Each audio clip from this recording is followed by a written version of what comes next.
আমি অর্চনা আজ বানাবো দেশি মাছের ঝোল। আপনারা আপনাদেরও ভালো লাগে। টাটকা মাছ এই মাত্র কিনে এনেছে। আমি এই মাছটাকে ধুয়ে আর নুন হলুদ মাখিয়ে নিচ্ছি। মাছের ঝোলের মাছগুলো প্রথমে ভেজে নেব। কড়া বসিয়ে দিলাম, কড়া গরম হয়ে গেছে। এবার তেল দিয়ে দিচ্ছি। তেলটা গরম হয়ে গেছে, কড়াতে একটু তেল মাখিয়ে নিলাম, মাছগুলো ভেজে নিচ্ছি।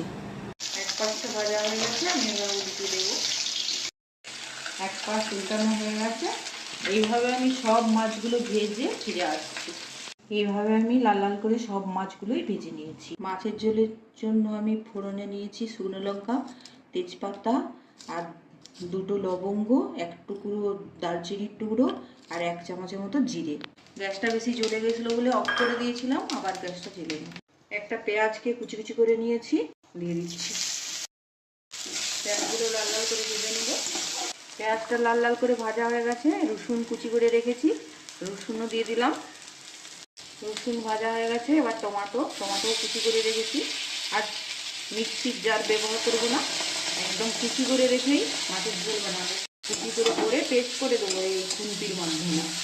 টমাটোর উপর নুন দিয়ে দেবো পরিমাণ মতো, যতটা ঝোল রাখবো আমি তত। একটু আদা গ্রেট করে দিলাম, একটু জল দিয়ে দিলাম, 1 চামচ হলুদ গুঁড়ো দিচ্ছি, 1.5 চামচের মতো, আর 1 চামচ জিরে গুঁড়ো।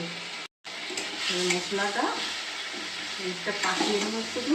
মাছের ঝোলের আলুটা এভাবে কেটে নিয়েছি আমি, কেটে ধুয়ে রেখে দিলাম।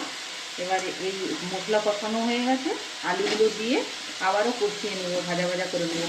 এটা শর্টকাটে রান্না। হ্যাঁ, আলুটা ভেজে নিলে হতো, কিন্তু আলু না ভেজেও হয়।